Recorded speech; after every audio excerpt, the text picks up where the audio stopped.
নমস্কার বন্ধুরা, আজকের আমি বানাবো দই পটল। দই পটল বানানোর জন্য পটলের খোসা ছাড়িয়ে রেখে দিয়েছি। এইবারে আমি একটু ধনে গুঁড়ো, জিরে গুঁড়ো, লঙ্কা, গোটা জিরে সব রেডি করলাম।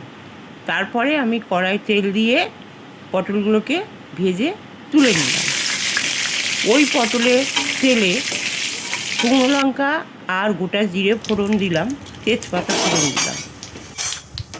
এরপর একটু জিরে গুঁড়ো, একটু ধনে গুঁড়ো, একটু হলুদ, একটু কাশ্মীরি লঙ্কা গুঁড়ো দিলাম।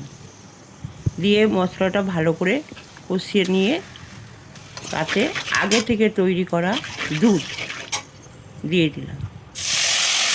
দুধ টকবক করে ফুটতে থাকলো। দুধ ফোটার পরে পটলগুলোকে ছেড়ে দিলাম। এইবারে আমি পটলগুলোকে ঢাকা দিলাম। ঢাকা দেওয়ার পরে পটল ফুটে ফুটে একটু গ্রেভিটা সুন্দর হলে আমি গরম মশলা দিয়ে ঢেকে দিলাম। তৈরি হয়ে গেল দই পটল। ভালো লাগলে অবশ্যই সাবস্ক্রাইব করে জানাবেন।